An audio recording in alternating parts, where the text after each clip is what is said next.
Okay, I'd like to welcome everybody to the 2022 SSUSD School Board of Trustees Candidate Forum. I'm James Maurer. I'm the president of the Ridgecrest Area Association of Realtors. This is the second of two candidate forums being presented by the Ridgecrest Chamber of Commerce, the Ridgecrest Area Association of Realtors, and the Indian Wells Valley Economic Development Corporation. We thank the City of Ridgecrest for making this venue available for these important forums. As we begin, I invite you to join me in the Pledge of Allegiance. Please rise. I pledge allegiance to the flag of the United States of America and to the republic for which it stands, one nation, under God, indivisible, with liberty and justice for all. Thank you. At this time, I welcome our candidates from the school for the Sierra Sands School Board. We have Karen Taggart, Mary Campbell, Robert Campbell, Nicole Harper, Kurt Rockwell, Chad Hauk, and joining us virtually, we have Tim Johnson. Daryl Edens was not able to be with us today. I want to thank the volunteers and attendees, those viewing online, and all those who submitted questions for consideration. Now I'd like to turn the time over to the two moderators for tonight. Hello, I'm Chris Hill, Board Chair of the Ridgecrest Chamber of Commerce. Hello, and I'm Scott O'Neill of the Indian Wells Valley Economic Development Corporation. So we're live streaming tonight and we're recording, so it'll be able to be seen on YouTube. And our goal is to give you as candidates an opportunity to express your thoughts on some views to the public so they can be more informed in their voting. And the sponsoring organizations have taken questions from the public, and we have put together the set of questions you'll be asking tonight. So we'll start first by going over the rules. Yeah. Each candidate will be given 3 minutes for an opening statement to tell us about yourself, why you are running, and what you hope to accomplish. After these introductions, each candidate will be asked the same 5 questions and be given the same amount of time to respond. The first candidate to respond to the first question will be selected by a random draw. Then candidates will respond in sequence, and we'll go to your left. With each subsequent question, a different candidate will be asked to answer first. We expect each of you to be cordial, respectful, and well-mannered in your responses. If you choose to target a particular candidate, after you complete your response, we will give that candidate 30 seconds to rebut. So please keep this in mind. Following the questions, each candidate will then be given 1 minute to share any final remarks. So the timer's on the wall, 3 minutes, so pay attention to that. And so it'll be running, so you'll be able to see where you are in your comments. An alarm will sound when your time is up, and at that point, we'd like you to wrap up your thoughts. All right. So for our introductions, we'll go ahead and start on this side over here with Mr. Hauk. We ready? I was waiting for you to push the button. Oh. That's all right. My name is Chad Hauk. I started my educational career 22 years ago as a high school physics teacher. I was fortunate to start teaching at the same place that I got to go to school. It was a relatively small town. And while I was there, I got my teaching credential as well as my admin credential. Part of that work included going and observing the school board and learning how a school district operates. Shortly after 5 years, then I went to a small town called Oakhurst, where I also taught physics and ran an aquatics program. And again, got to interact with the school board and see a different school board and how they operate in a much smaller town, in fact, half the size of Ridgecrest. Then I got to come here. When I came here, we had 1 kid already, and then I got to start at Burroughs as an assistant principal, where I worked for 8 years with many of the staff that we have here currently. Again, coming to every school board meeting and observing how they operated. I felt that that was an important part of that time. I also had another 3 kids while we were here. So that got us up to 6 when we had an opportunity to move to South Lake Tahoe, where I was the principal at the high school there. Again, interacting even more closely with the school board and getting to see the way another school board operates. Over the course of this time, that's 3 different school boards, and also going on accreditation visits to other districts. I've seen at least 10 or 15, I'd say there were 13, actually, I counted last night, 13 different school districts in operation. I was able to see the good, the bad, the really, really ugly. I was able to really appreciate what we have here in our town. When I came back to Ridgecrest to be able to work at Saracoso as a dean of instruction, there was an unfortunate event, I think, for our school district that opened up one of our board spots. And I was very honored to be able to take that seat and serve Sierra Sands and our community for the last 2 years on the school board. It's something that, with now 6 kids, and 4 out of those 6 are currently in the district, it's allowed me to continue to be a part of Sierra Sands and also continue to help with the school district just in a new capacity and bring that experience that I've shared to bear in several different instances, both with the college, with the district, with people that I know, and with the board as well. So that's who I am, where I came from, and right now I've really enjoyed the last 2 years. Even though we had some challenges over the last little bit, it's still something that I think is important, and when I've got 15 more years to go with the district, I want to be able to continue to help out as best I can. Thank you. Thank you. Mr. Rockwell. Thank you. My name's Kurt Rockwell. I've been on the school board for the last 16 years. This seat's really warm, Tom. I don't know what you did up here last night, but thank you for breaking it in for me. My family has actually been in the valley since 1943. My mom's dad moved here. She moved here. She was about 1 year old, I think, something like that. And my family's been here ever since. My dad's family moved here in 1950, and we've been here for all of that time. My mom worked in the school district. She spent 21 years working at Las Flores and at Gateway. My father was a school board member, actually back in 78 to 82, I think. And they're both Burroughs grads. I'm a Burroughs grad, my brother, my sister. All of my kids that grew up here have been Burroughs grads, and my youngest daughter actually is a local charter school student now. So I'm a fan of educational choice, if that doesn't make that clear.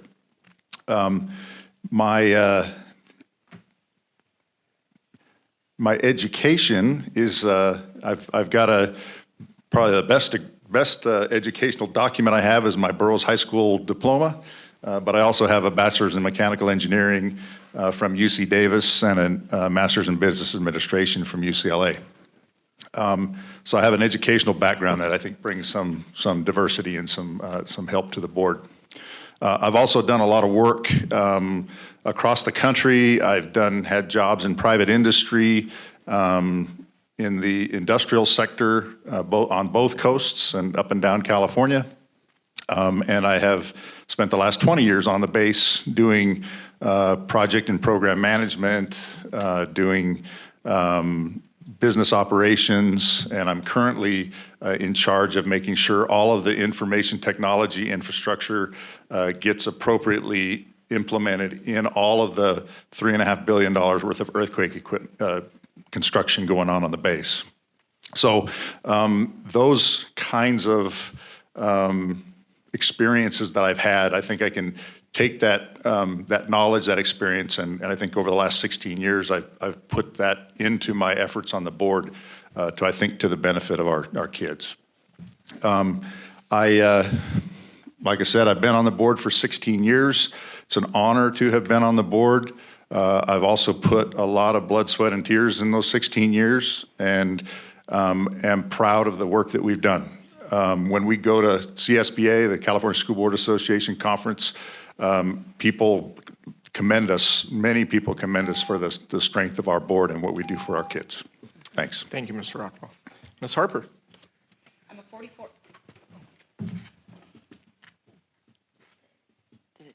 Wait. I'm a 44-year-old mother of 2 adult children who have both graduated from Burroughs. I have a 13-year-old daughter, and it's her 8th year attending St. Anne Catholic School. During the I'm just going to acknowledge that I'm nervous, and I'm going to slow down and continue. So during the 2023-2024 school year, she will be a 9th grader, and she'll be entering Burroughs, and her and I are very much looking forward to this next chapter. I'm a single mom who absolutely loves going outdoors. I own a black-on-black Jeep, and we love to have fun whenever we can. I'm a parent of 2 half African American children and have taught in my home racial equality. I worked as a waitress or a bartender for almost 20 years, so I know what it's like to work hard for a living to put food on the table. At 40 years old, I decided to go back to college and earned an associate in liberal arts, social and behavioral sciences, and administration of justice. I am currently a senior studying criminal justice at Cal State Bakersfield. I'm a Rotarian, part of the IWV Rotary Club. I attend in-person city council meetings 2 times a month, quality of life committee meetings once a month. I'm a member of the Chamber of Commerce. I'm endorsed by the church, Ridgecrest Vineyard Church, and I'm a Christian, and I will never give up my right to vote what the Bible has taught me. I am currently employed at Saracoso Community College. My job title is CT Liaison. I'm gonna have to skip. So, a goal is a dream with a deadline. While I was a student at Saracoso, I created a vocational plan, and I've worked very hard on the campus, Promise Program, activities, student member of the ISEP committee, and also as a student ambassador. I even had a poster around me about the campus with my goals, and I've steadily been making moves to pursue these goals. Because I'm goal-driven, somehow I came in contact with the Dean of Career Technical Education, and she saw in me a great thing. And so the Career Technical Education Liaison is a first time at Saracoso, and that was entrusted to me. So what would I like to do in my office? Campaign goal number 1, bring music education back to elementary schools. Campaign goal number 2, provide James Monroe students and staff with a safe and moderate and efficient facility to maximize their learning. Campaign goal 3, resolve the recruitment and retention enigma with the district's certified employees. Number 4, no mega school. Thank you. Mr. Campbell. Good evening. My name is Robert Campbell. My family moved to Ridgecrest in the summer of 1963. I went through the school system, attending Richmond Elementary, Murray Junior High, and Burroughs High School, and graduated in 1977. After graduation, I went to Point Loma Nazarene College and received a bachelor's degree in 1981. In 1982, I came back to Ridgecrest and became a teacher at James Monroe Junior High School. I taught PE, health, and coached basketball and soccer. When the 9th graders moved to Burroughs High School, I moved along with them and became a teacher at Burroughs High School. I taught PE and health. I coached the men's basketball team and the women's basketball team. And I also coached golf and baseball and some football. I was also the athletic director at Burroughs High School for 7 years, and I was the advisor for the Fellowship of Christian Athletes, which started back in 1976 when Coach Bird started the program at Burroughs High School, and I was the president of that group.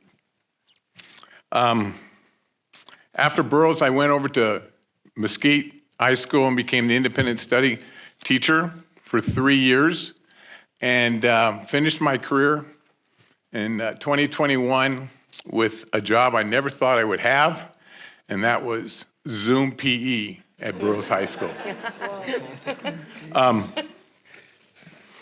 You know, what benefits do I bring to the school board? I think basically, I have 40 years' experience in education in the Sierra Sands District.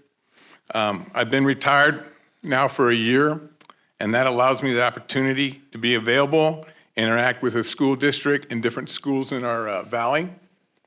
I'm an excellent communicator. I enjoy talking to administrators, teachers, parents, students.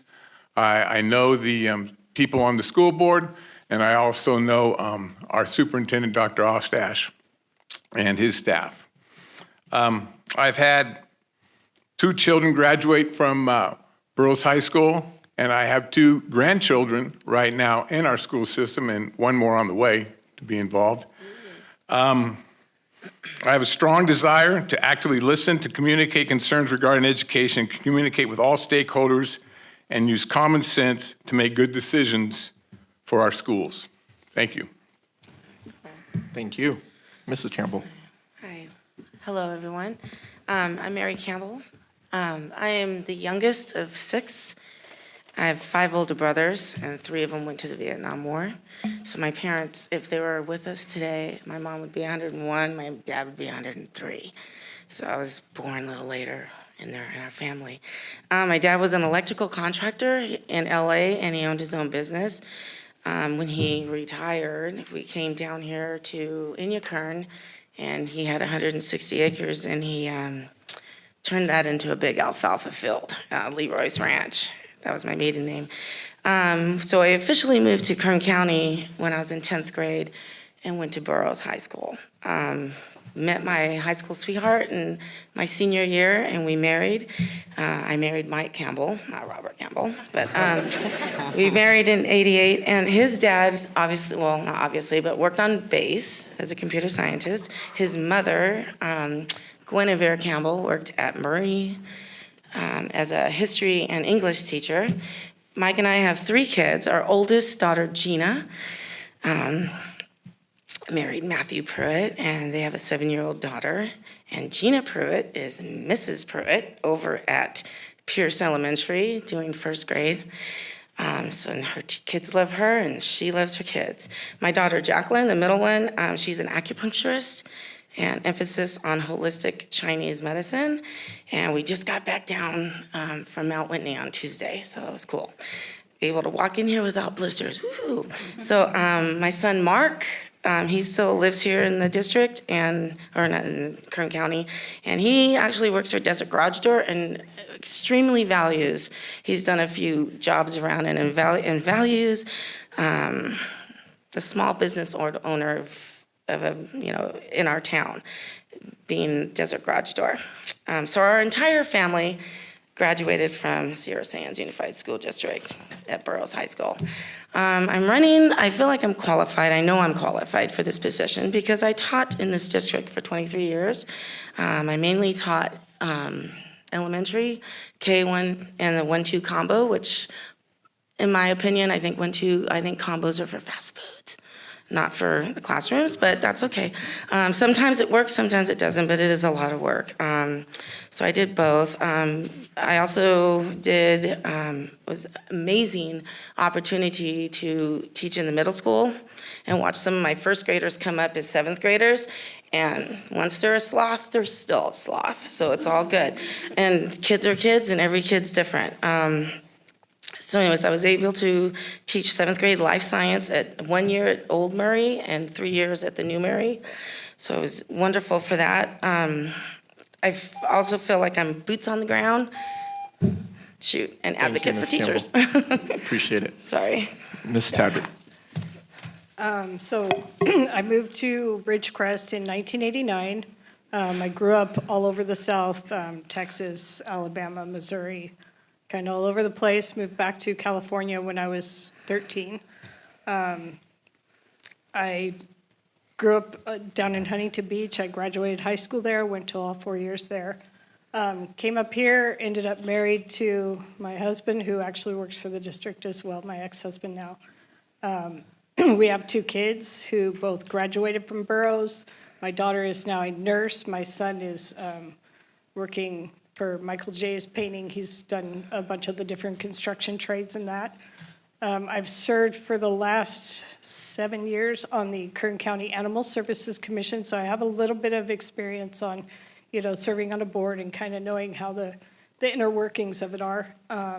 As far as what I'm here for, I'm here to make things good for our kids and the teachers and, the ones that are working so hard to again, bring our kids back up to par from where it was after, all the stuff with COVID and everything, and just kind of, I have right now a 5-year-old granddaughter who just started TK over at Gateway.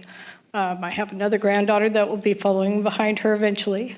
And like I said, both of my kids graduated Burroughs. They went to all their entire schooling here.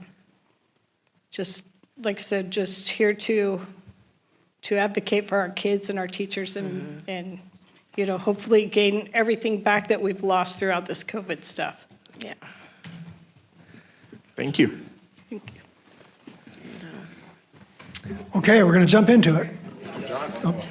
Oh, I am so sorry. And Mr. Johnson. Thank you. I thought you forgot about me. Good evening. I'm Tim Johnson. Thank you for hosting this forum. I want to give a special thank you to Ridgecrest Chamber of Commerce, the Ridgecrest Area Association of Realtors, and Ingalls Valley Economic Development Corporation. A special thank you to Scott, Chris, and James for taking time out of your busy lives to be our moderators tonight. And lastly, I want to thank you for allowing me to WebEx in tonight to participate. Let me tell you about me and why I'm the right candidate to be reelected on November 8th. A life of service and advocacy has driven me to be involved in the local school districts for the past 30 plus years. I started off at Pierce Elementary School, where all 4 of my children attended, and my wife taught for 27 years as the PTA president and on the site council. As my children moved to Murray and Burroughs, I continue to provide advocacy and leadership on the PTO, site council, and BHS Music Boosters. I was one of the leaders of the 2006 Measure A campaign that provided $2.5 million in modernization for all of our schools. I was also the chair of the oversight committee to ensure all the money was spent according to the measure's purpose. In 2008, I ran for election. For the first time, I was elected to the school board and served on the board until 2012. During the 2012 election, the board removed one of the seats to move towards a 5-member school board, and I was not reelected. I continued to faithfully attend all the board meetings to keep abreast of all the board matters and was reelected in 2014, and I've been serving ever since. On the board, I've been the president and vice president a few times, and I'm currently the vice president. I'm also an elected delegate to the California School Boards Association, and also the district representative to the National Association of Federally Impacted Schools Association, the Military Impacted Schools Association, and the Federal Land Impacted School Association. All these organizations provide leadership and advocacy at the state and national level to ensure all of our schools have equitable and excellent education opportunities. I have served in the active and reserve Navy, retiring last year after 40 years of service. I started as an enlisted sailor and worked my way to the rank of E6 and then became an officer and rose to the rank of 06 or captain. Those 40 years of being in progressively more extensive leadership roles gives me valuable experience to provide continued leadership to the school board. The past 3 years have been a testament of what it took to make hard decisions during some of the most challenging times for our nation as we navigated through a global pandemic. As a board, we followed our guiding principles so we could stay focused as a school district to ensure consistency and safety without violating our oath as a board member. Now that we can see the light at the end of the tunnel, we all became more resilient and have a new perspective on what's really important in our lives. Family, friends, being respectful and kind to all, and quality education for all students. In closing tonight, I plan to show you that I'm still the right candidate to be reelected on November 8th. Once again, thank you to everyone that is here and listening to ensure that you choose the best candidate for our school board. Thank you. Thank you. Okay, now we're going to jump into it. But Tim, for protocol, you are sitting on Karen Taggart's right. Okay, thanks. Okay, first question, first answer. Chad, you get it? Okay, the first question. What do you believe are the major issues facing Sierra Sands, and how would you approach addressing them? Wow, that's a great question there to get a lot of feedback for Dr. Ostash right there. Right now, we've seen over and over again, we need people. We're short-staffed. Our classified staff are working more than they have historically. We heard from our bus drivers just at our last board meeting. When we're short-staffed, a couple get sick, and all of a sudden we have a problem. With our teachers, we're having trouble recruiting. I would say that's definitely one of the bigger issues that we face. And ways to be able to go about working on that, I think, definitely go back to Dr. Ostash and his team and what they do at an HR level to support the staff that we do have, and also go out and recruit at various events and locations to try and bring people in. Of course, every year there's also, not every year, but when the opportunities come up to be able to revisit the contracts and negotiate things, those are also areas that I think present an opportunity to try and address that particular issue. So major issues. Other ones right now, I think also socio-emotional for our students and for our teachers. So kind of shifting gears, going to another end of the spectrum. And that's one that we can address through professional development and bringing in good professional development as a board, making sure that we are reviewing the professional development that comes in and asking questions. And when we are asked, potentially also be able to give our opinion and our expertise to be able to help in that particular area. So I think those are two of the bigger issues that we face right now that I see. Okay, that means since Tim, you're on Karen's right, that means you're next. Can you see the question? I saw it for a second. There we go. Yeah, I would agree with some of the things that Chad talked about with, I think big things are recruiting, retention of both teacher staff and a lot of the specialty stuff, speech pathologists, OT, I mean, a lot of the special ed specialists that we need in our district that we've been contracting out to provide those services. It'd be great if we can get those services actually with paid staff that actually live and work in our district and not providing those services over video services. Another thing that I think we're going to be challenged with over the next few years is budget crunch again. I mean, these last few years with COVID money, the federal government and state gave us all sorts of one-time monies to use. And as those dissolve, we're going to be back to where we were before, where the budgets are going to be tight again in the state, and it's going to be difficult to ensure that we keep all of our programs going. And most districts, as is ours, 85% of our budget goes towards staff compensation. At the same time, we need to make sure we have total compensation packages that bring in the best and the brightest to our district and keep them once they get here. So those are all challenges that we're going to face. I think that's all I have for tonight. Thank you. Okay, Karen? So I think one of the major things we're facing personally is, again, kind of bringing the education back up to par and bringing the teachers, back to get them some relief on helping them get things back up to par with the kids as far as, again, after being closed for the COVID stuff and then now being back in session, I think it's probably been a challenge for both the teachers and the students at this point. Just to get parents involved. I think there's not a lot of parent involvement. I think, again, COVID kind of brought that to the limelight as far as, showing that there's a lot of people don't realize how not involved they've been in their kids' schooling. They just trust that, they're doing what they need to be doing. And I think, again, getting the parents involved, I think it helps the kids. I think it helps the teachers. It takes some of the load off of them to have to, not do all of it for the parents and getting them all back together on the same page. And I think, like I said, as far as how to do it, I'm not exactly sure. I'm not sure what exactly the board can do as far as that, but I would definitely say reaching out to the public to, again, kind of spike up some of the parent involvement And, again, parents getting involved in what their children are actually learning and really going through the homework. I personally, when my kids were little, was very involved in my kids' education. We did newspapers every day so that I could have them with me and make sure that I went through their stuff with them.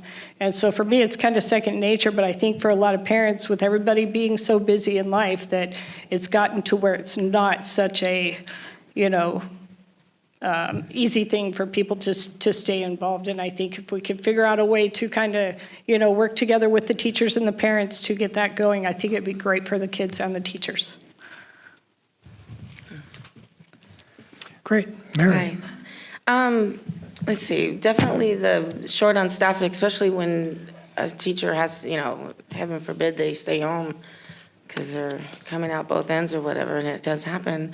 But it's different in elementary than in middle school, and since I was able to do both, I was able to see how the dynamics work in both. In elementary, if someone calls in, which we don't do that often, then their class is like farmed out. And so then you have classes with, instead of 25, you have a class with 30, and it takes a day. And then being compensated for that, how do you do that?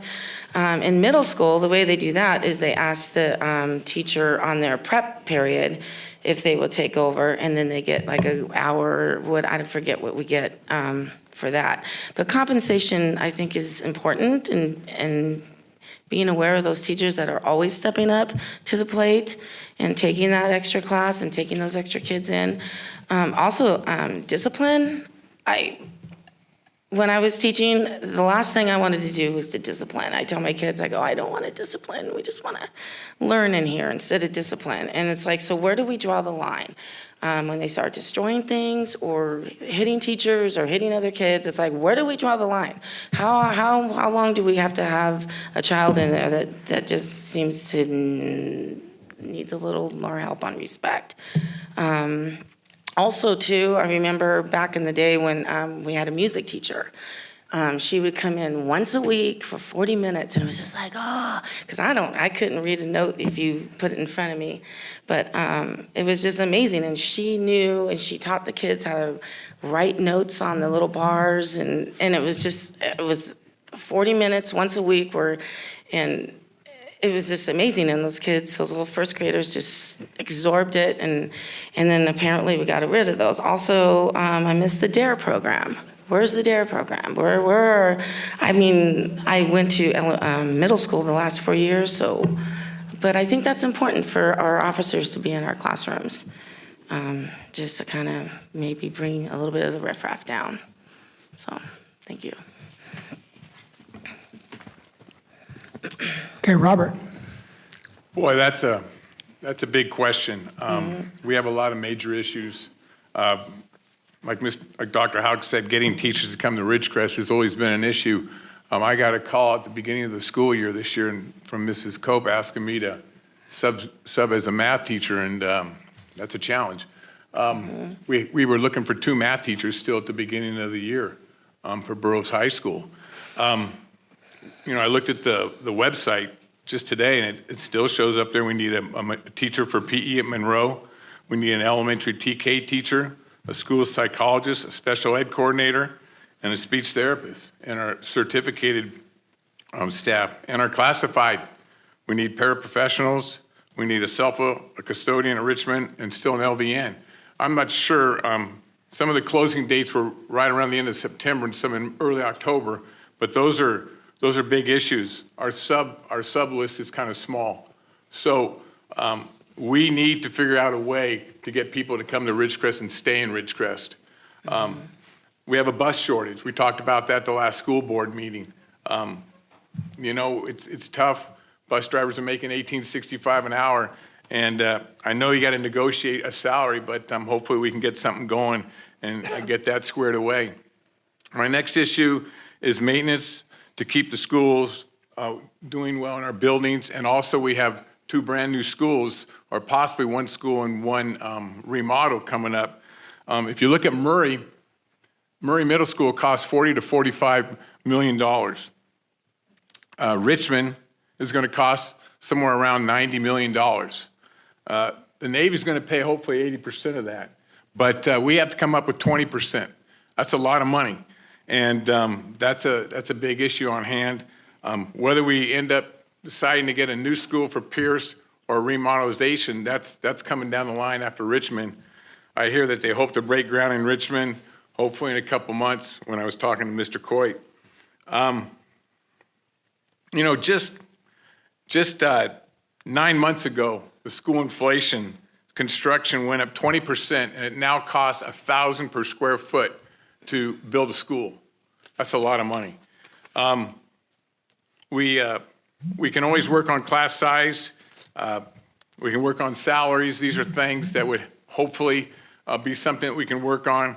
Right now in my grandson's kindergarten, he's got 29 kids in his class in kindergarten. You know, right now the class size is 32 for TK, max for 32 for grades 1 through 5, 35 for grades 6 through 12. If you're in core, it's down to 30. So we got some things that we really need to work on. Thank you. Nicole. Yes, sir. Bringing music education back to our elementary schools. Various studies have found that engagement with music can lead to an improvement in brain development in children. Music is a way to connect with other people. Music can relieve stress.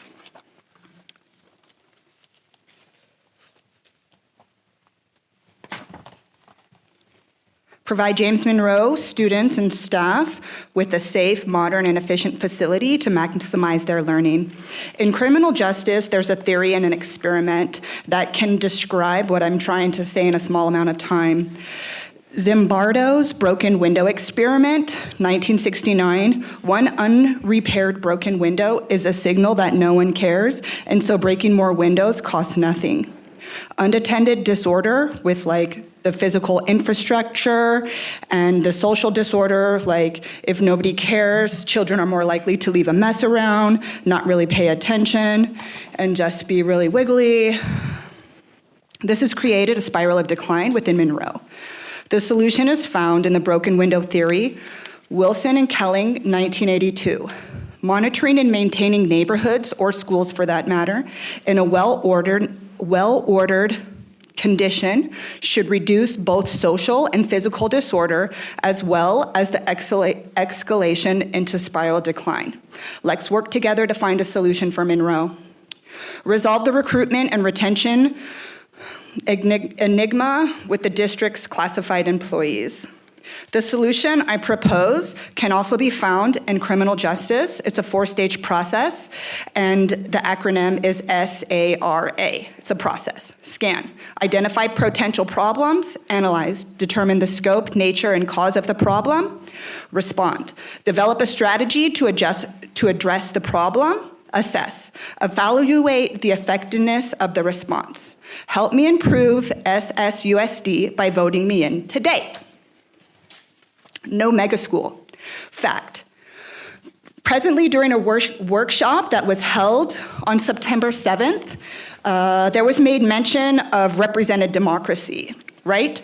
And the idea of represented democracy, and that idea is that citizens trust those who are elected to carry out the will of those that are elected to them. I need your vote here, folks. Help me today so I can say no to the recommendation given to the board a couple weeks ago by senior leadership from the OLDCC to integrate the Richmond and Pierce campuses into one larger campus. I say no. Kurt. It's great to be 8th to answer a question. Phenomenal. So a lot of the answers that have been given so far are great. I'm on board with most of what you've heard. Basically there's 3 areas where I think we have big issues, and they all kind of intertwine, which makes it a little tough to kind of unpack. But budget is huge, right? Budget is what gets us that makes things happen, right? If we have money to do things, we can do things. If we don't have money to do things, we can't do things. So that's kind of simple. And so hiring people, paying them more, all of those things it's all about us getting more money. And we've done a lot of work. We work through CSBA to make things happen. One of the great things recently is that the state now almost funds all of our transportation costs. We used to eat that. And everything we put into transportation doesn't go to salaries, doesn't go to hiring more people. So the fact that the state has done that, that helps us. And our advocacy to make those kinds of things go has been a big part of what makes this board strong. Facilities is another one. Since Measure C didn't pass, we got a lot of issues there. We talk about the mega school. There was discussion about making a school that was big, right? Combining the Richmond and Pierce projects. What a lot of people don't know is one of the things that was going to come along with that was a pool. Anybody ever want a pool around here? Well, we could have done that. We could have had at least a 6-lane, full-size pool, which was being designed into that process, but we didn't pass Measure C. And so we didn't have the money to be able to fund that project. So we're gonna have to say no to that project because we just can't do it. So whether you think the project was a good thing or not is kind of not here nor there. The unfortunate thing is we didn't have the opportunity to even try to see it through. The other thing that I really, to take a different tack than the others so far tonight, is a huge priority for me is we need to heal. This community has been, in all communities really around the country, have been beat up. There are people that I've known for years that have, in public, badmouthed me directly without ever talking to me about things. That kind of dynamic is just not, it doesn't make sense to me. We need to come together as a community, right? We used to be a community that we cared about each other. We wanted good things to happen for everybody, and we'd work together to make that happen. We need to start doing that again. We need to quit fighting each other and start coming together to make this community the place it ought to be. Thank you. Thank you. Our next question to first be answered by Mr. Campbell. What specific skills or experience do you have that prepare you for the role of a school board member? You'll have 3 minutes. Well, thank you. First of all, a few years ago, when I retired, I wasn't really thinking about becoming a school board member. I was thinking about playing a lot of golf and officiating. But as things went along, I felt that it was something that I really wanted to do. So I got involved and talked to my friend Dr. Hauk and figured out how to become a candidate for the school board. So what are some of the things that I bring to the school district as a school board member? One, I think I said earlier, I have great skills where I can communicate with people, whether they're teachers, parents. I know the school board. I know the people in the district office. I'm very familiar with them. I think that helps. I was an athletic director for 7 years and ran a school budget in athletics at Burroughs High School, where we had to run a budget for 23 teams, and there were certain things that we had to make sure that we came under budget. So I think I know some things about a budget. Basically, I've been in the school system for 40 years, and I think that has something to do with being able to communicate with the public. And so I hope that these things will give me the opportunity to become a school board member. And I would tell you that when I became an athletic director, it was a brand new job to me. And it was something that I had to learn a lot of things fast. And I hit the ground and got with Don Kraus. And Don and he worked with me, and Julie Sanders worked with me, and Brian Ald. And we worked hard to get me up to speed on the things that needed to be done as an athletic director and how to run an athletic program at Burroughs High School. I can guarantee you that if I get the opportunity to be on the school board, that I will hit the ground and get with the school board members to learn as fast as possible, and with Dr. Ostash and his team and all the teachers to gain as much experience as possible at a quick pace so that I can do a good job for this community. Thank you. Thank you. Ms. Harper. What I can bring to, I need to look at the question again. Okay, so the experience that I can bring is that, like I've been mentioning the whole time, is goals, right? And there is a saying that a goal is a dream with a destination, right? Napoleon Hill said that. And for the last couple years, I've been very goal-driven. It started out when I went back to school after age 40. I went up to Saracoso. I was very active there. Like I said, like student ambassador, on the ISEP committee, just learning as much as I can, and coming to school board meetings as well, with the intent that one day I was going to run for the school board. I've said it for a couple years. People have probably even thought I was crazy saying it for a couple years, but here I am to show that hard work pays off. By putting my goals into action and showing up and doing the extra work, somehow I came in contact with the Dean of Career Technical Education, and she saw something in me. So now, like for my job, what I was doing the footwork in already, because I'm goal-driven, now I get paid to do. Like now I get paid to come to school board meetings, you know, things like that. And so like all my goals, I'm very goal-driven. So what I say right here, I really mean. And if I don't know the answer, I can figure it out. I can ask questions, I can network with the board. I'm a team player. I know that it is a board, it's not just a single person. And also, I have great dignity and integrity, and that's the way that I carry myself around. That's why I think that I am well suited. And as for a budget, as a single person, you need to be able to budget very well or work really hard to work a lot of hours to provide for your family. So I do know how to work a budget because, you know, that's what I do in my day-to-day life. I'm learning how to do a campaign budget and things like that. So, thank you. Thank you. Mr. Rockwell. Yeah, so experience, you know, certainly one of the easy things to say is that I've been on the board for 16 years.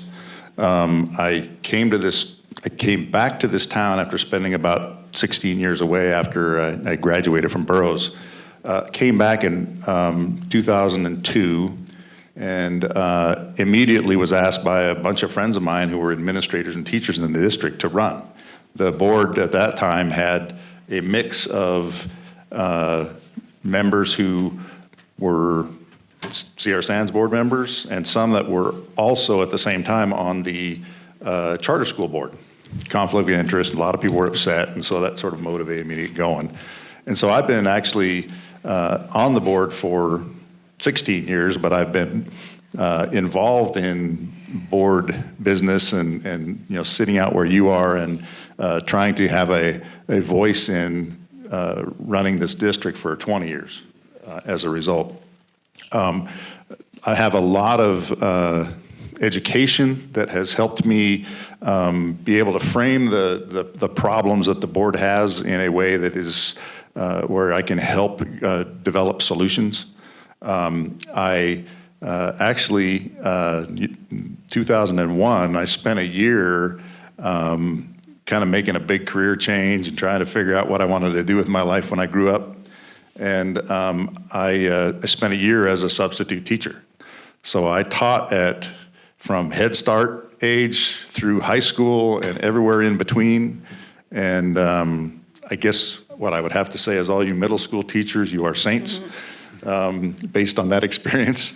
But I learned what it was to be in the classroom. And that's another set of experiences that have been invaluable for me as I've kind of gone through my evolution as a board member over the years. We also spend a lot of time, we go every year to the annual California School Boards Association conference. And that's basically 3 days of nonstop educational sessions where we go and we meet with, you know, all the other school board members around the country, in the state, roughly 1,000 different school boards. And we learn about, you know, how to navigate the budget, how to lobby to Sacramento, how to make those connections that will help us strengthen not only our local community, but the state, because as we all know, Sacramento likes to peanut butter spread their magical solutions across the state. Those educational experiences every year make me a better board member than I was the year before. So all of those things together make me somebody I think you should vote for. Thank you. Thank you. Mr. Hauk. So specific skills and responsibilities, many of skills and experience, much of the experience I shared in the introduction already. Skills, I think, I've been sitting here thinking it's much different to not be the first one to talk. You get to think about stuff for a little bit. As a school board member, one of the things that we need to be able to do is represent both the district as well as the community, depending upon which side of this table that we're on. Over the course of my experience, I shared that I've worked in most aspects of the K-12 experience, and a lot of that here in Sierra Sands, with 9 years as an administrator after 6 years as a teacher.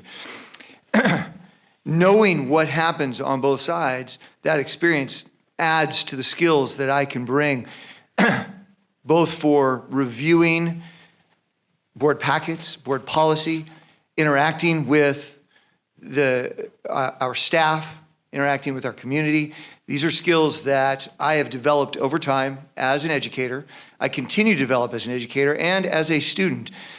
Some of the stuff that I didn't share in my introduction is what I did with my continuing education, getting a teaching credential, getting an administrative credential, getting a master's in education and administration, and then later a PhD in human behavior, because I wanted to continue to be a student. I enjoyed learning and reading and studying and being able to identify the right questions to ask when reviewing materials.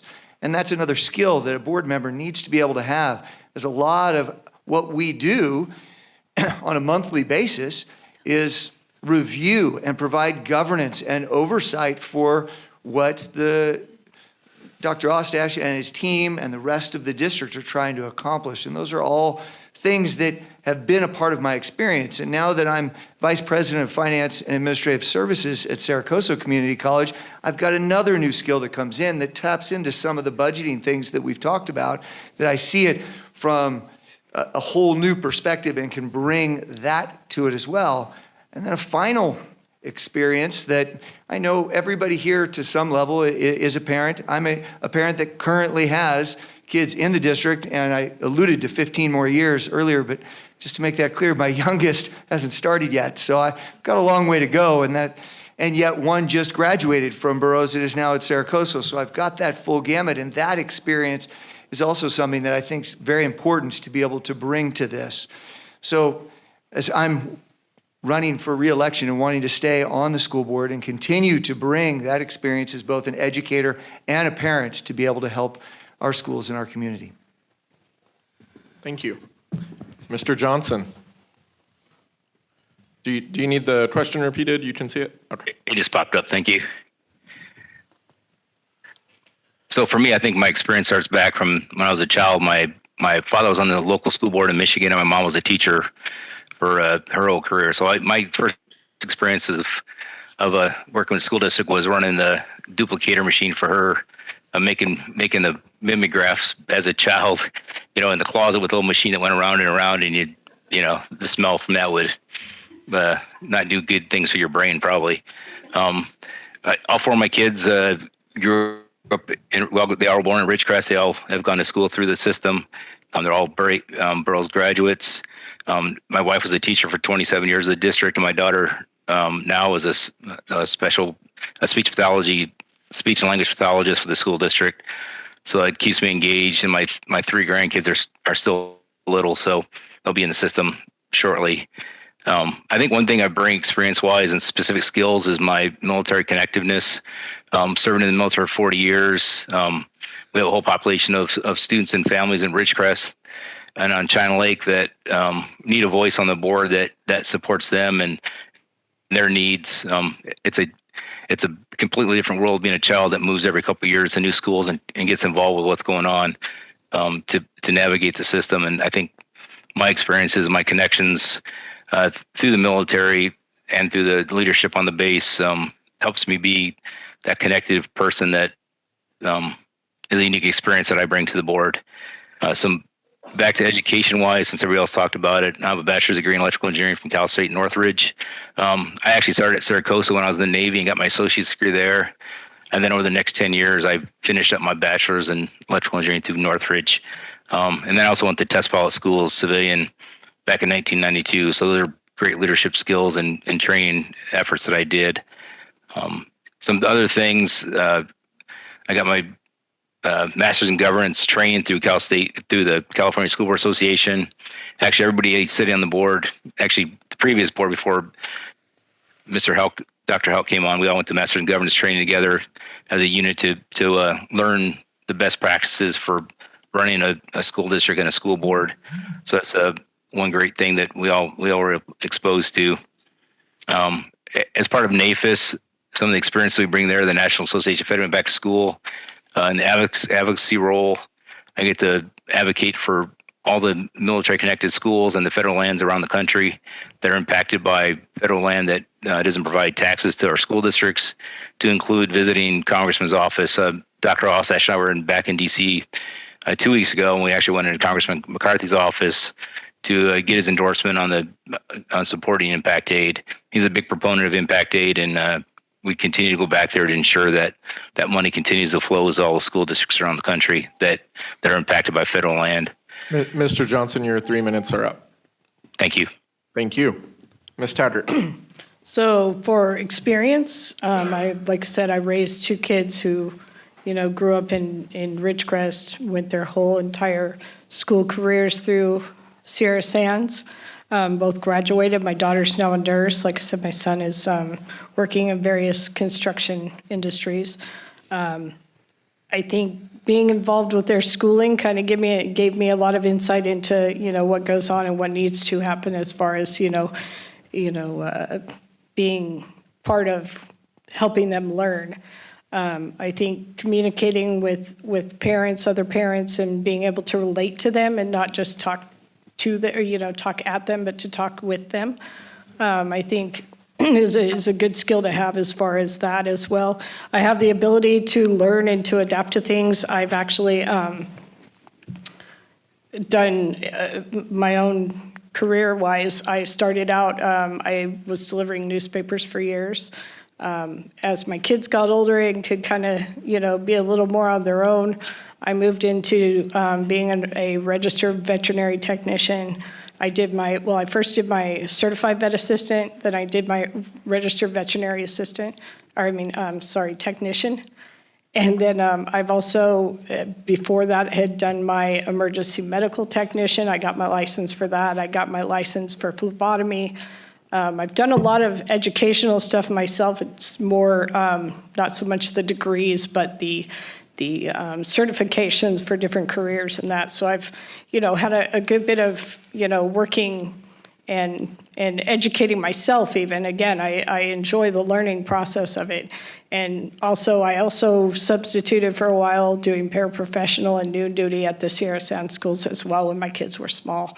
I think, as far as skills go, like I said, just having the education basis, and again, knowing, how to help these kids learn and what it takes to help some of them learn. My son had a lot of behavior issues as a child, and it was challenging, and it definitely, I think taught me how to work a little different with kids who have, challenges like that, so. Thank you. Mrs. Campbell. All right, so I believe, well, first of all, boots on the ground and in the trenches. Being in the elementary, we're always collaborating, which this is what we need to do. We need to collaborate. We need to listen. We need to ask questions. And we need to see what works, and then we move on from there. Like when I went to middle school, I have to admit, those first couple of weeks when I was coming out of Old Murray and around that airplane and going out the gate, I had to pull over to Diesel because some of those kids are pretty abrasive. They can be. So you ask questions, you collaborate again and fight for those teachers. As being a school board member, I want to make sure that those teachers do not, or that they have a decent experience teaching. So I think the boots on the ground, being in there, I was on the outside looking in at the school board, and I had no issues. I didn't, how do I say this? I was on the outside looking in, I let it go. Now I'd like to be on the inside and help on the out, if that makes sense. I want to advocate, like I said, for the teachers and for the parents, bring in that moral compass. If something doesn't set right, I will be asking questions, well, why? Just like I said, boots on the ground. Thank you. Thank you. Experience. I don't know. Nicole, you get to lead this one. Okay, so this is question number 3, and again, everybody gets 3 minutes. So what are your thoughts on dual enrollment and other curriculum enhancement that could make our district more academically competitive? There it goes. I am for that because I'll say it 2 ways. For myself, I wish that was available when I was in high school, so I could have got into my vocation, trade, whatever job I wanted, career, sooner. For me, it's ideal because, in case people don't know out there, so what that is kids can graduate college and high school at the same time, and then either, go into the workforce or continue on to a university and, one, save their parents money, or save themselves money if they have to get loans, blah, blah, blah, and get done with a bachelor's degree in probably 2 years instead of 4. So I enjoy that. I think that's a plus, and it's common around our state, right? It's common for this practice to take place, so. Yep, thank you. Okay, thank you. Kurt? Yeah, I think it would be hard to find somebody that would argue against a dual enrollment program. Maybe you can. I mean, takes all kinds, right? But the opportunity for kids to, not only gain their strong education at the high school level, but at the same time earn college credit and expand that educational opportunity by getting the college education at the same time. Again, if a kid's built for that, I can't imagine an argument against it. It's a phenomenal way to go. And because it's a phenomenal way to go, through the hard work of our staff here and the staff at Cerro Coso, we have expanded those opportunities for our kids significantly in the last few years. And it's not easy, right? Because the teachers have to be, you can't just have a teacher with a bachelor's degree and a credential teach some of the dual enrollment programs. They have to have a master's degree.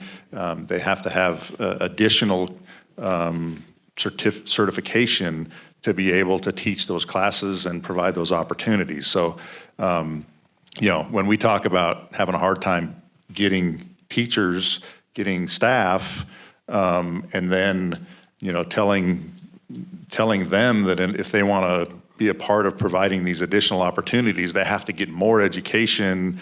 We have to continue to find new ways to provide those opportunities for our staff so that they can teach more of these kinds of classes and provide those educational benefits to the kids. So it's not just as simple as flipping a switch and saying, yeah, let's do it or not do it. There's a whole lot of work that goes into making it be viable, to make it be effective, and then we have to ensure that our kids are understand what that opportunity is and what they gain from it, so they can take advantage of it. So in short, it's not a simple thing to do, but it's a valuable thing to do. I think we're doing a good job of putting it in place. Yeah, absolutely, I'm for it. Thanks. Great, thank you. Chad?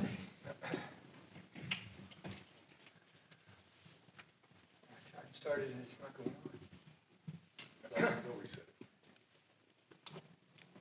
on. There we go. I was anxious with this one.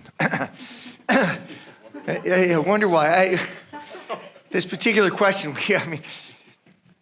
working at Saracoso and as the Dean of Instruction for the last 5 years, thoughts on dual enrollment. I need a lot more than just 3 minutes to be able to share my thoughts on dual enrollment, but the quick version is my daughter graduated from Burroughs and she had 48 units from Saracoso, and she'll graduate with an associate's from Saracoso a year after graduating from Burroughs because of dual and concurrent enrollment. I'm a big proponent of it. We hear Dr. Ostash, he'll always say education is absolutely key to social advancement and making your life better. And every opportunity that we can give our students, like dual enrollment, and a key part of dual enrollment is that it's free. It's free college. Not everybody knows this. While students are still in high school, they can take classes, not just at Saracoso, at any community college, and the tuition's free. That's what dual and concurrent enrollment is. They're called a special admit student. I have expertise in this area, and I think that it's an absolutely outstanding thing that we definitely can leverage more. We have teachers that have the right master's degrees right now, and they're not teaching dual enrollment in the high school. I think that we can definitely leverage that to give more opportunity for our students to be able to get college at a premium and move on to be successful. There is data that's been out there for a long time, back when I was still at Burroughs, that show a student that completes one college class successfully in high school is more likely to graduate. Their GPA goes up. They're more likely to go on and complete college. That data it has been around for decades, and it's super powerful. And bringing that in, it's certainly one of these curriculum enhancements that can make us more academically competitive. But with my last minute, I want to focus on the second half of this question, as it's fascinating to me, the idea of curriculum enhancements. What does a curriculum enhancement look like? Well, sometimes that means giving the teachers that academic freedom to go and delve more deeply into the content and maybe focus less on the tests that happen later on. I know we need to do well on tests, but when students are happy and they're enjoying school, they're going to perform better.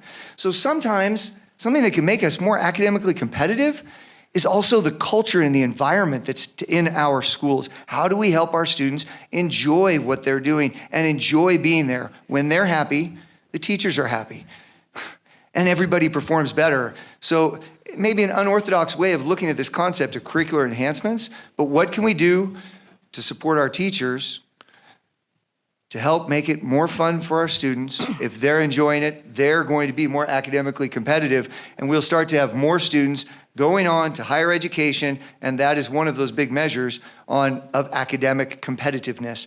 How do our students do after they leave Burroughs? Thank you. Thank you. TJ? Thank you. I think Dr. Houck actually wrote that question for himself because that's his passion. I want to know who paid for that. Yeah, I'll carry on. Mr. Rockwell and Dr. Houck covered mostly the dual enrollment part of it, but one thing I like to bring up is dual enrollment's a great program. My daughter did in high school and got all of her math done for college, and it worked out really well for her, and I've seen other students do the same thing.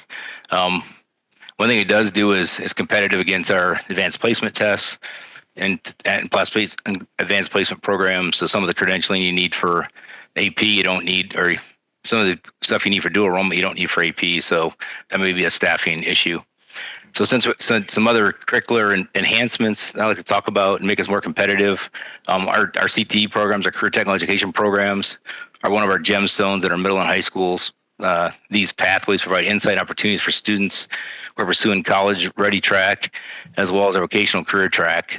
These great opportunities expose our students to career fields and experiences to make educated decisions on careers after high school. So I know our programs are world-class at the middle schools and at the high school for career technical education. I'd like to expand those too to get more hands-on experience for our students for career and college readiness. Another one of my passions I'm going to talk about, since I have time left on this, is have a robust all grade level music program. The benefits of comprehensive music far exceed just exposure to music. From a 2015 Huffington Post article, Domiker wrote, "The value of incorporating music into child's education cannot be understood. There's a heap of uncontestable research showing that education rich in music improves students' cognitive function and academic performance. Simply put, children learn better when music is part of their school curriculum." I totally agree with their points, and will continue to work to get an all grade level music program going and thriving. Thank you. Thank you. Karen? I think dual enrollment is great. I think that, giving the kids the opportunity to get a jump on their education is actually a pretty good idea, especially when it is free, especially with all the issues now with costs of things. I think that's probably a great thing to kind of get them started on. I also think, so there's, my friend teaches in Bakersfield. He's actually teaching Introduction to Medicine this year. At the high school, they have a program that has all different careers that they teach actual courses to these kids, which is pretty cool. I think something like that would be great as well. I think it, gets them interested. It lets them know before they're even out of high school what they want to do, gets them involved in seeing what's really, inside these careers that they're interested in. I think, there's really no downside to it. Agree. Thank you. Mary? All right. Yeah, definitely dual enrollment. It's a plus all around. Advantageous economically. It gets them a chance to see what kind of job they want to do, what do they want to do when they get older. Bringing those extra programs back into school. Like I said, when we had that music teacher, little Miss Candace would come in and those first graders would just and learn those notes. And like I said, I was in awe with her. Also, like I said, the DARE, the police officer, bringing our community. Like, our community is amazing. This town is wonderful. Plumbers, we can even bring in plumbers to the school and teach the kids that, or electrical contractors.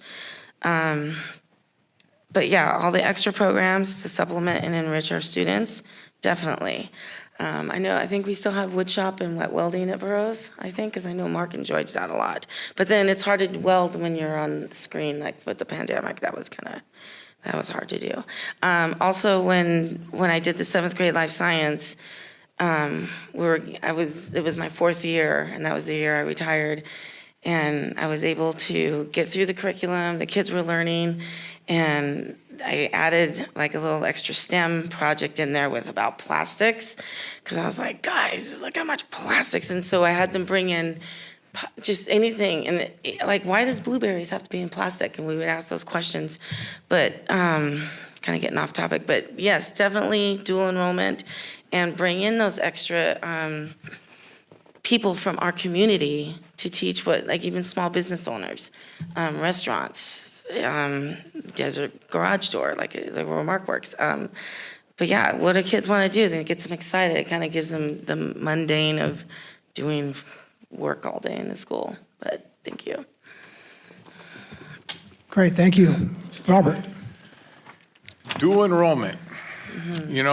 There's some history behind dual enrollment that I don't know if I'm probably dating myself, but back in the day, the high school didn't want dual enrollment. They were kind of afraid that the kids were going to head up to the college and we were going to lose ADA, or our class sizes were going to get too small. And it was kind of a situation that Sarah Coastal and Sierra Sands were kind of working, trying to get it squared to get it to happen. And I tell you, Dr. Ostash and Chad Hauk, or Dr. Hauk, excuse me, have done a lot of great things to show that dual enrollment does nothing but benefit our students at Burroughs High School. I mean, we have a lot of brilliant kids in that school, and they need a challenge. And this opportunity for dual enrollment not only gives them that extra challenge along with our AP classes, but like Mr. Hauk said, it's free college. And who doesn't want free college in this day and age when prices have gone through the roof? I'd also like to talk about a little bit about the curriculum enhancement. You know, I was over in the metal shop last year trying to get the metal shop guy to fix my my putter, and I was amazed. I was amazed at I hadn't been in the metal shop, and this guy, he came in and he worked with me, and I was amazed at all the different things. You know, the engineering, the metal shop, the wood shop, just all the things that are happening in that program. And he gave me a tour, and it just blew my mind that what we have going in this valley, which helps our base, and you know, how we work together with that. The other thing that, you know, we've talked about music and art, and that's huge right now. There's a proposition coming up this year, Proposition 28, and that's a proposition that will put art and music back in our elementary schools, and that's huge. That's going to give about 1% of the of our funding out of I forget the name of it. I'm stumping, but I'll let that go. I'll talk to Pam Smith. She'll help me with that later on. But the basic line is we have the ability to really push not only art and music in our high schools, but also get it back in our elementary schools where it can help our elementary teachers who with a little less stress. So thank you. Yeah. Thank you. Okay, next question. To be answered first by Ms. Campbell. How would you support Sierra Sands' efforts to recruit and retain qualified staff? You have 3 minutes. We'll have them over for dinner. No, just kidding. Let's see. This town is, like when I said, when I moved here in 10th grade with my parents when they started the ranch out in Inyakern, this town was amazing. So and all the people I knew, and you go somewhere. My husband doesn't like going shopping with me because he goes, oh my God, you're like, take 4 hours to do like get milk because you're always talking to everybody. And so that's what they need to be brought in, welcoming party. And this town isn't for everybody. And a lot of people come and they're like, there's nothing to do here. And it's like, but there is. There's the mountains, there's dirt bike riding, there's all kinds of wonderful things. Obviously the money, I guess offer them more. But teachers, honestly, teachers don't do it for the money. Teachers do it because they love to teach. Money's nice, but retain, like I said, they also, like I keep bringing back discipline in the classroom, but it's like we have to draw that line. Like where do we stop? Because I was just talking to a teacher just last week, and she was saying that something was thrown at her and left a big bruise on her face and stuff, and it's just, that's unacceptable. It's like we have to come to a point where we say this is unacceptable. We don't do this here, or and just say no. It's almost like an assault, and that's anyway. If that kid was at a grocery store, they wouldn't be allowed. I mean, they'd be kicked out, wouldn't they? I would guess. So we have to have our expectations, and I think that's important as well too. Not that all kids, not all the time, but you know. And then I think it would bring more. It's like, wow, this is a great community, and we all share each other's values and morals and get back to basics, I think. So, thank you. Thank you. Mr. Campbell. You needed to talk a little longer for me. Do I need to talk a little louder? Sorry. Get my notes here. Okay. But no. Sorry. You know, we all know that getting teachers to stay in Ridgecrest is a big challenge.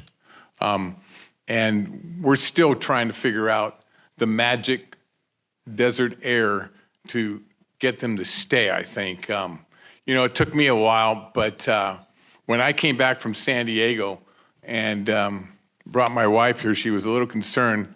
I pulled over in a real small area, and she thought this was Ridgecrest, but it wasn't. But, you know, how do we get people to stay in Ridgecrest? And basically, I think what you have to do is there are a lot of great things happening here. First of all, we have a gazillion-dollar base that is always hiring people. And right now, probably, you know, I don't know if there's a hiring shortage, but I think there is a little. And so if they have a spouse that has any opportunity where a teacher can become a teacher, we have a lot of opportunities for that teacher's spouse to maybe get a job on the base.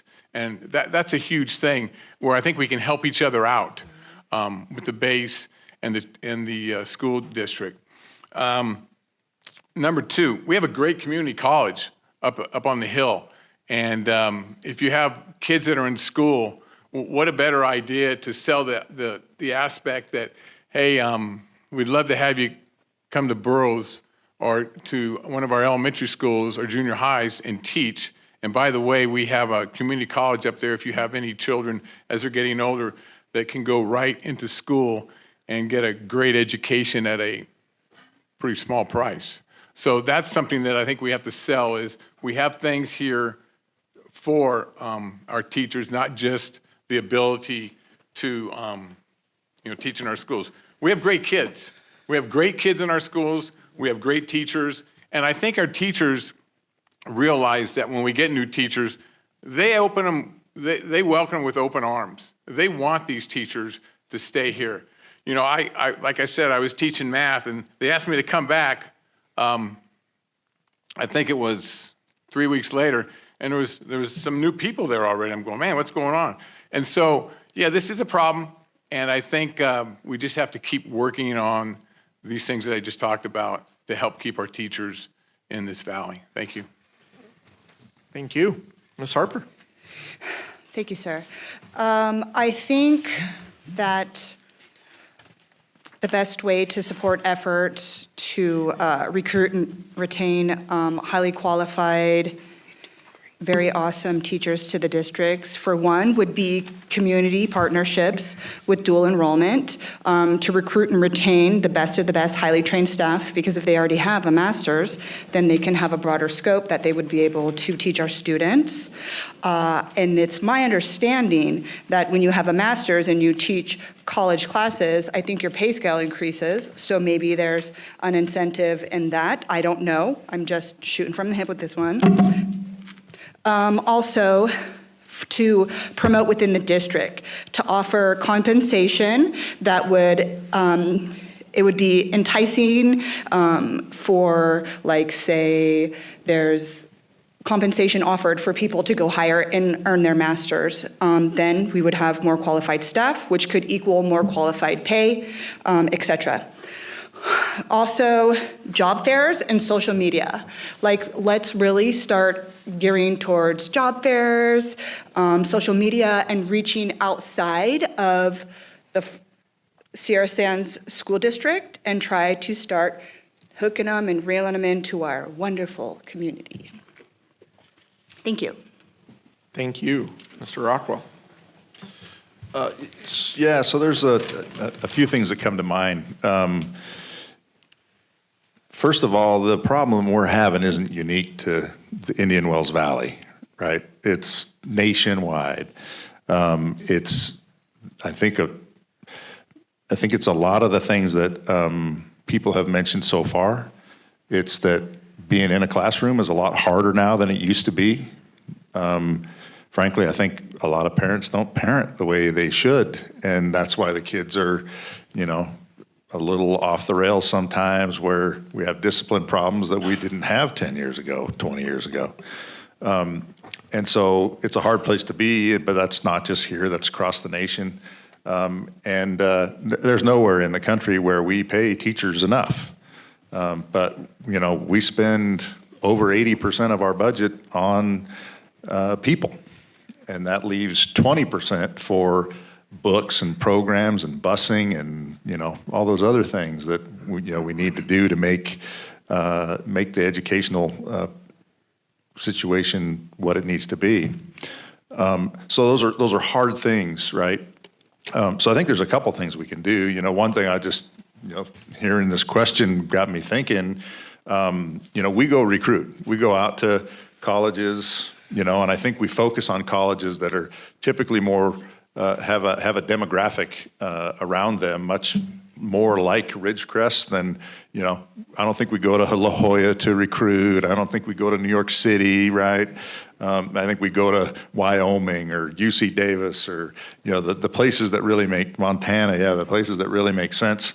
And that's a smart thing. We should continue to do that. But what I was thinking was, the base recruits too. And, much like has been mentioned before, people come in pairs. And so I wonder if there's an opportunity for us to work with the China Lake recruitment office and kind of maybe do some dual activities at the appropriate places where we can help each other out and, get those couples here in a much more efficient and concerted way. The other thing I mentioned that I think will help keep people here is, the healing process. If I'm new and I come to a community and people are being critical and people aren't helping, but they're telling you what you're doing wrong, and it's all about blaming other people for what's going on, I don't get happy. I don't want to be here. But if we're working together, if we're helping each other out, if we're propping each other up, and we're making things be better, that's infectious for people. And I think if we can get on that wagon again, we're going to keep people a lot better than we do today. Thanks. Thank you. Dr. Houck?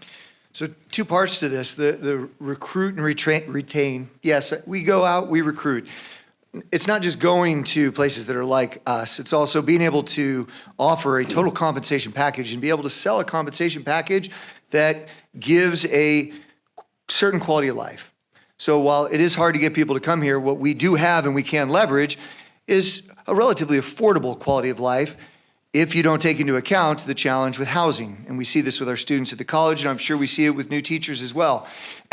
Interestingly enough, I was, as I'm reading our daily CSBA things, it was 2 days ago, was it, that they announced about AB 2295, where at the state level, they're recognizing we need to do a better job with housing for our teachers and allowing school districts to look at what resources they have, and maybe there'll be funding opportunities down the road that we might want to pursue and be able to leverage some of the other assets that we already have to make a total compensation package that is attractive to be able to recruit them. But then there's also this retaining part, and the first thing that comes to mind is my experience when I came here was not all that different from what Mr. Campbell over here was describing. Is I brought my wife in, and you hear the story of bring them in at night, so they don't necessarily see what it is. And we left and we came back. So we know that this is a great community. We chose to leave South Lake Tahoe to come back here.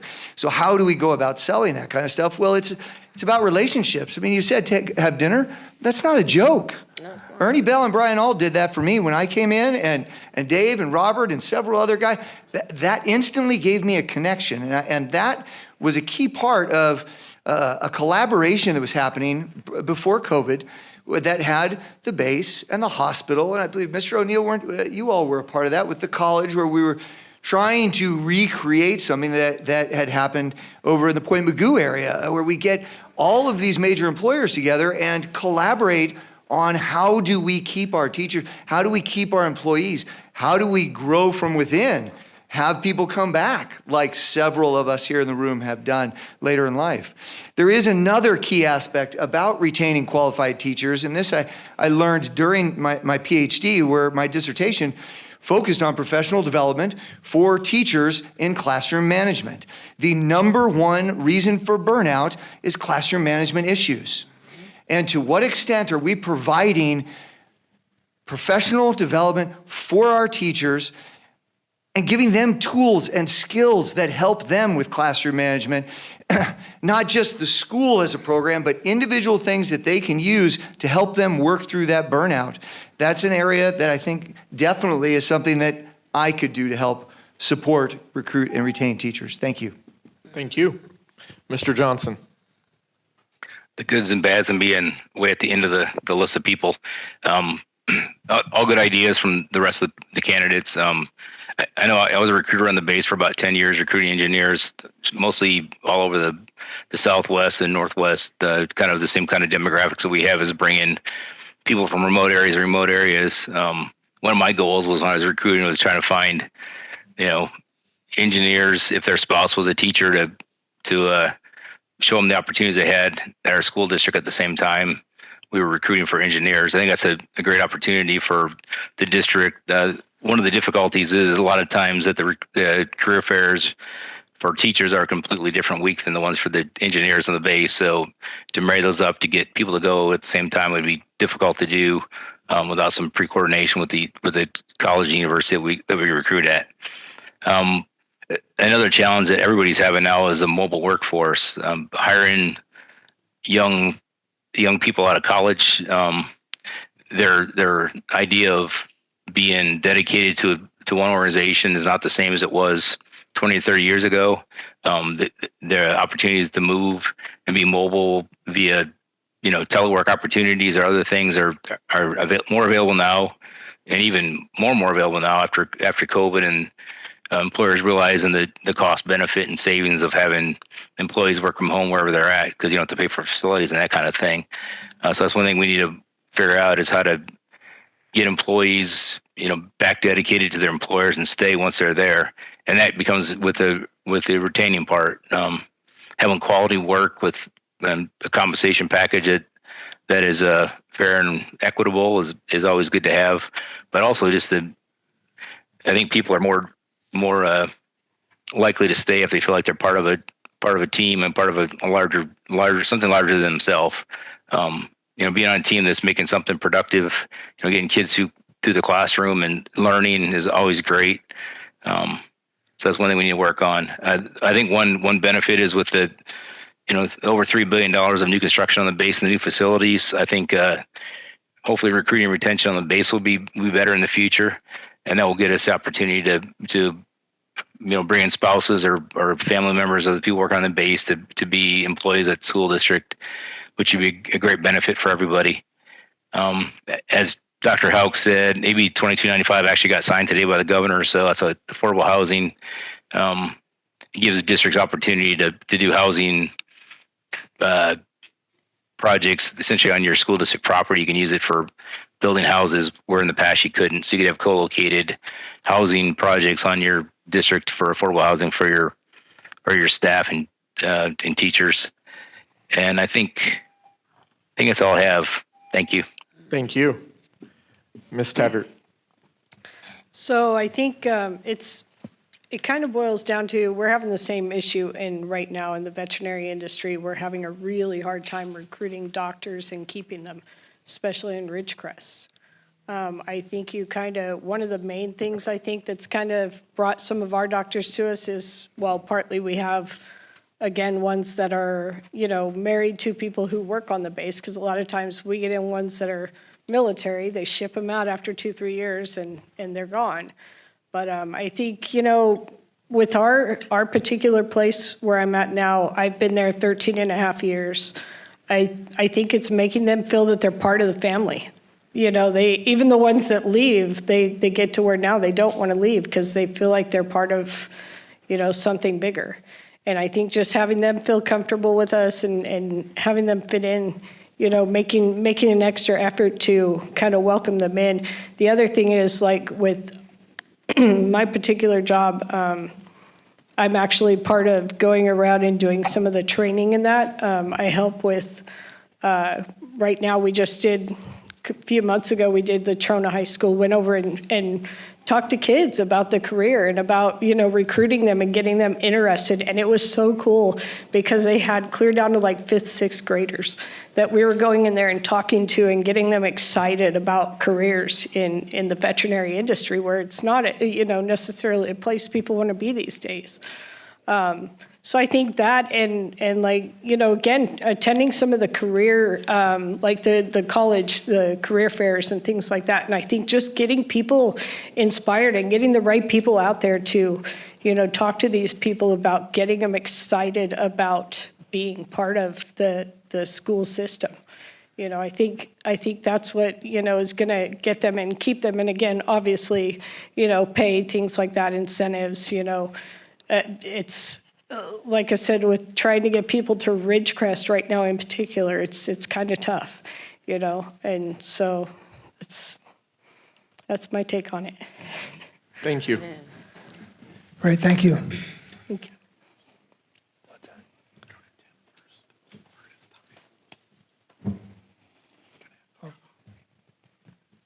I don't understand what you're saying. Speak up. We're going to go to Tim first for this next question. I didn't know that. Okay.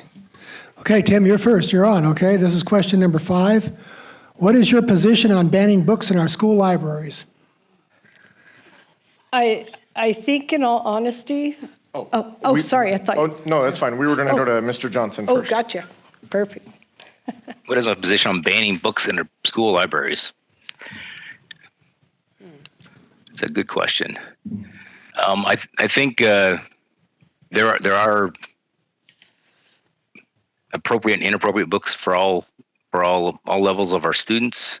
I think there's state mandated lists that we can and can't have in our districts that we have that are approved for our libraries.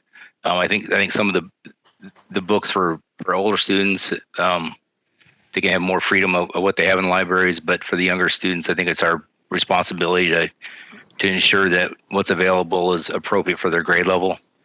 I think once students are in college and they're adults, they can make their decisions what they want to read and not read, but why they're entrusted to the school district. And I think we need to ensure that what's available to the students in our libraries are appropriate for their grade level and their maturity, and the content is appropriate for their grade level and maturity also. And also we have opportunities for parents to review those books if they're going to be presented to our students in classrooms.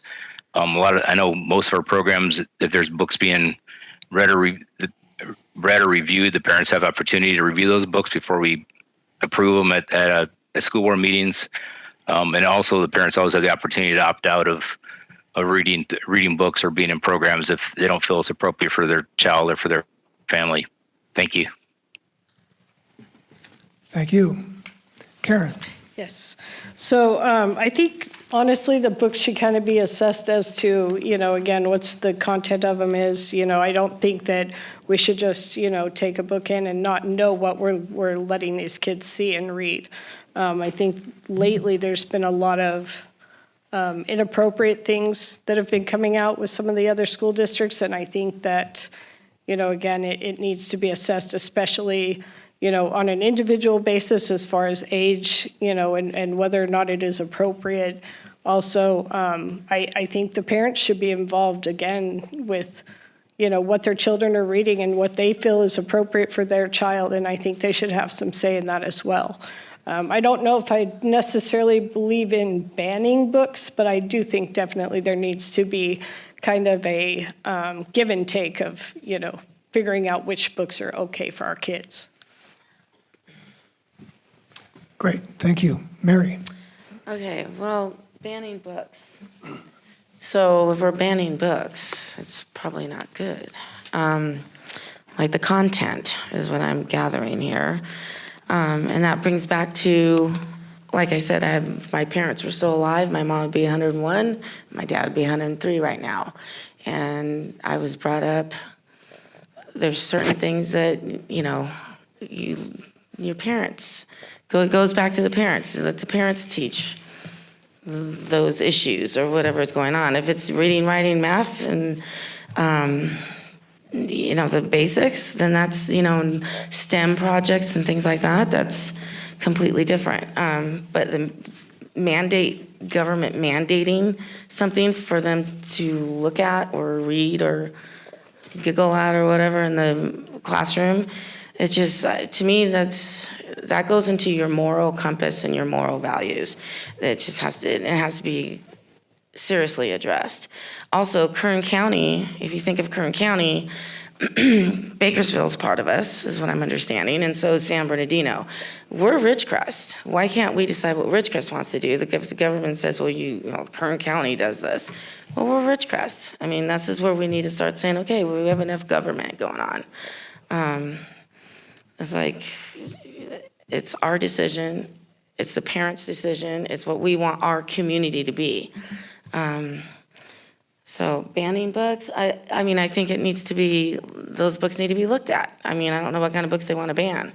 Sometimes it could be something like a statue, but, so what are we banning? So yeah, I think it has to go, we have to look at our morals and our values and get back to basics. Thank you. Great, thank you. Robert? Yeah, banning books. I think I'll start from the beginning, at the elementary and kindergarten level, and I think we really have to make sure that our parents are involved in what books are put out with to our younger children. I mean, the morale is to be taught at home. Parents are to teach their kids what they believe, and when it's time for them to maybe learn some different things about hot topics in the world of books.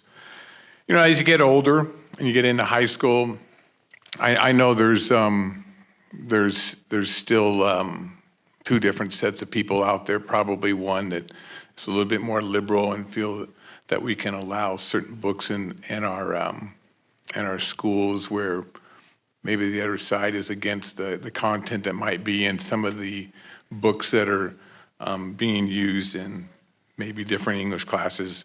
I don't have any specific books that I would know of, but again, I think our parents have that ability to review certain books. But it's become, there's a lot of things that become hot topics in this day and age of, schools and school board. But, parents need to make sure that, get into the schools and make sure that we don't have books that are inappropriate. And I think that's a huge thing.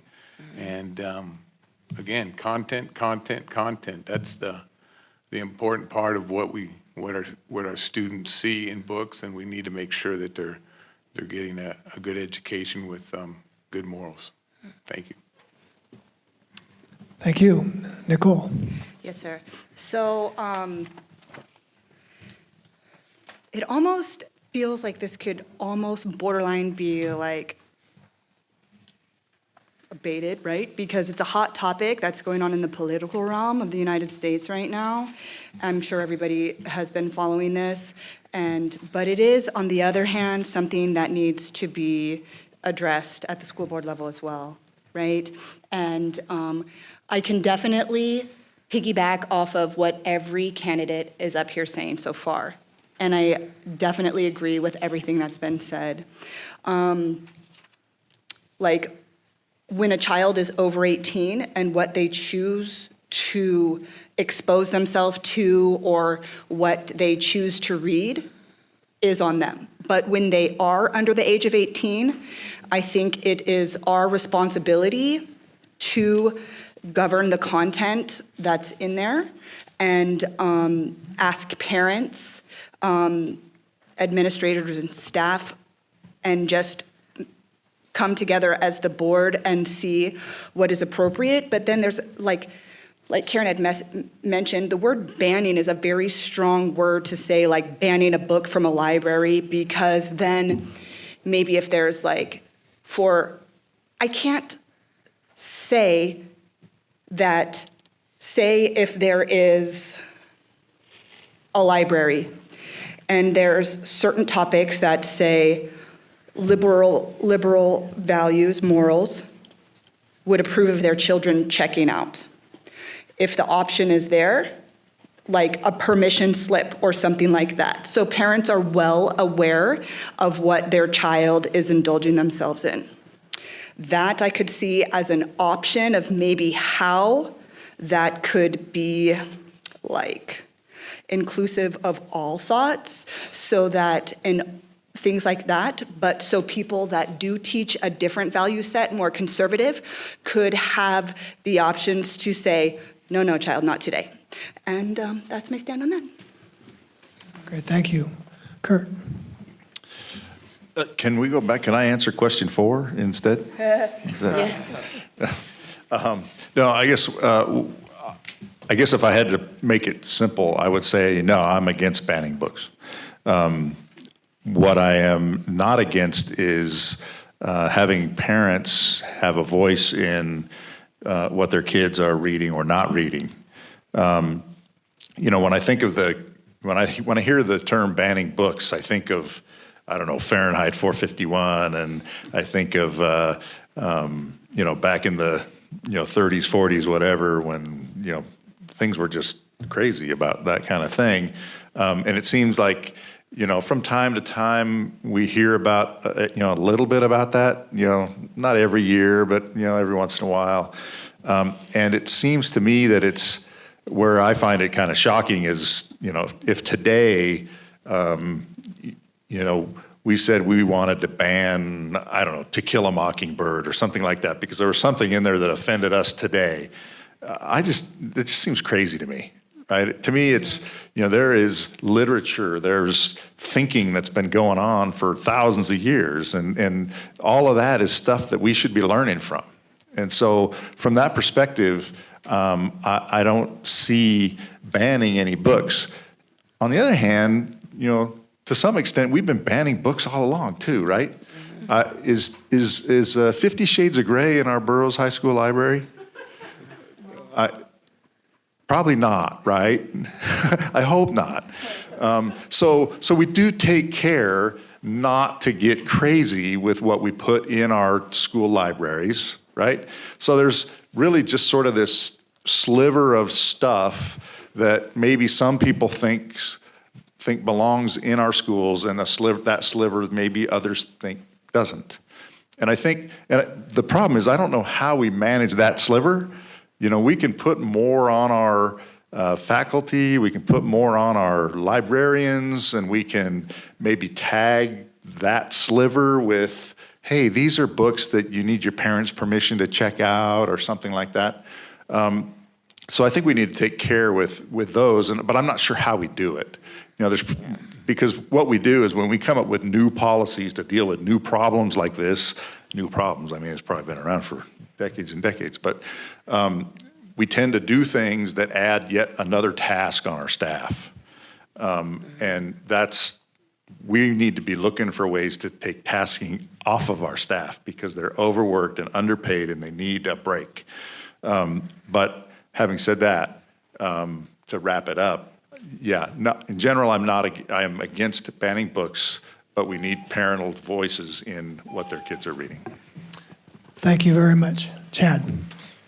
One of my first thoughts that comes to mind when I hear the concept of banning books, bear with me, it's kind of like telling a kid, don't eat the cookies over there. The surest way to get them to read it is to ban it. and frankly, part of me goes, I'd love for them to be going into the libraries wanting to read books. And that doesn't happen as often. When I was working at Burroughs, I spent a lot of time in that library. The green carpet, I love the green carpet in Burroughs Library. I wish that there were more students that would come in and read books. And I remember having a conversation with the librarian about the Hunger Games and thinking, in my mind, really? We have this book in here? I don't know that I want my kid to read this book. And I had a great conversation with the librarian about why she brought that, why they added it to the list, and how they would introduce it to students, and which students they might consider saying, no, this isn't the right book for you. That leads me to my position on this is we need to trust our educators. We have academic freedom. It's there. We need to trust that they are going to do a good job. We hire them for their judgment. We hire them for their skills. We have processes in place to support them. We need to hire librarians that can be there to be the guardian of the books. the steward of the books. Trust our teachers, trust our librarians to do the right thing with these books. We trust them with every other aspect of our students. I think that this is an appropriate one to include with that as well. So I don't need the full 3 minutes. Thank you. Thank you. Thank you, candidates. You will now have 1 minute each for your closing comments. We will go in reverse order from the way that we started, and so that means, Mr. Johnson, we are going to start with you. Thank you. Once again, thank you, Scott, James, and Chris, for hosting this informative forum. You gave the community opportunity to see all 8 candidates at one time to answer questions that are of the general interest and make the important decision of November 8th. I hope the answers and insights I provided tonight reassured your trust that I am the right candidate to be reelected. I will continue to provide professional leadership on the board and at the state and national level, advocating for our district to ensure all of our students receive the best education we can provide. Thanks again, and feel free to reach out to me with your questions. My contact info is available on the district website. Hope you have a good night. Enjoy the BHS homecoming game tomorrow night and your weekend. Thank you. Thank you. Ms. Taggart.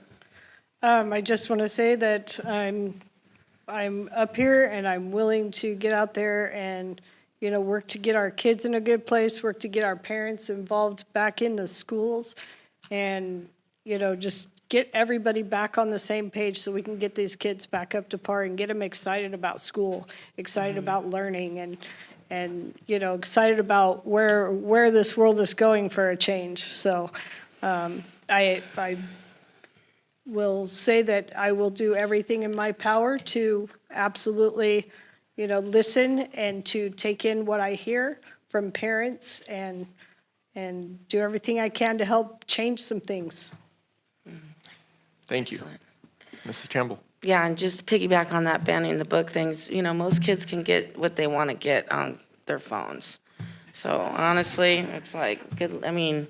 But anyways, yeah. So as a school board member, I'm looking forward to working with students and parents and administration and noon duties.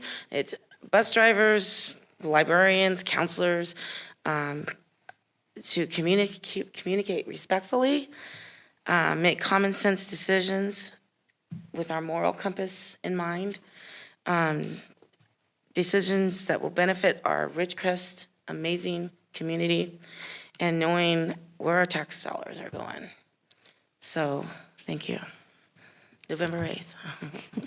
Thank you, Mr. Campbell. In conclusion, I want to make sure everybody knows here that I have no ill will against the 3 incumbents that are on the board or anybody else that is running for school board. I just feel that I wanted to put myself in a position to be able to help this community, to help this school district. I've lived in this valley for almost 60 years. The school system did what I feel a great job in preparing not only me for life challenges, but for my son, my daughter, and my son and daughter-in-law, who all went through the school system here at SSUSD. I can tell you that if you support me, I will work hard to continue to make SSUSD the great school district that it is today. And again, I want to thank the Chamber of Commerce and EOD, Scott O'Neill, and Chris Hill, and James for doing such an awesome job in putting this together. Thank you so much. Thank you. Ms. Harper. Thank you, everyone, for hosting this forum tonight. Thank you to the community for your interest. Follow me on Facebook or see my points at ridgecrestchamber.com. Click on the business directory, put my name in the business directory, and you can see my information. Thanks to James Lynn Marketing, everything will be uploaded by next Wednesday. Don't forget to vote. Early voting begins October 10th. See you at the polls on November 8th. Thank you. Mr. Rockwell.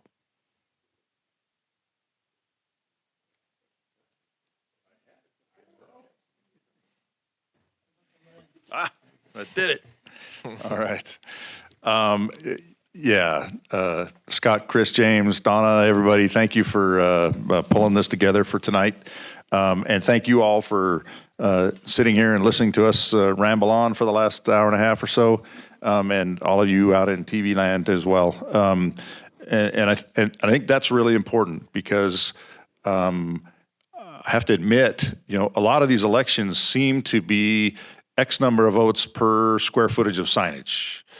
Well, that's not the metric that you should use to decide who you're going to vote for, right? What you should vote for is based on who we are and what we have done and what you think we will do based on what you've seen us do. So thank you for coming and getting the real story rather than other ways to do it. So you've dedicated yourselves to this time. That's a dedication to this community, and thank you for that. I've dedicated 16 years to this, and I will continue to do so if you let me. If you need signs, I got some in my car. Thank you. And Dr. Hauck. To echo everyone else, thank you for putting on this event tonight and the one last night, everything you're doing to help with elections. When we had elections back in June, we didn't have a whole lot of people coming out. So thank you to everybody who is coming out in TV land, preaching to the choir, asking you all to vote. I realize at the same time, go get other people to vote. Tonight, I really enjoyed a chance to get to know the other candidates because we also vote. We also have 3 votes to place. The vote for me is one of somebody who is a parent, a current educator. I've put 9 years into the district, and when I came back, this was the most logical way, besides being a parent and having more kids, to continue to participate and bring my experience and my skills to help Sierra Sands continue to move forward. So that's my position as a parent and an educator, doing what I can for our schools and community. Thank you for going out and voting and for supporting this process. Thank you, candidates. We needed to excuse James early tonight. Thank you to all who joined us here and viewed the forum online. We hope it was informative and helpful in determining how you decide to vote. Thank you to Scott for co-moderating with me. Thanks for James for helping host it. Thanks go out to our sponsors, the Ridgecrest Chamber of Commerce, the Ridgecrest Area Association of Realtors, and the Indian Wells Valley Economic Development Corporation. And a final thanks to the City of Ridgecrest for accommodating the forum by allowing us to use the council chambers and their audiovisual system. This concludes our forums for this year. Take care, stay safe, and do not forget to vote. Good evening.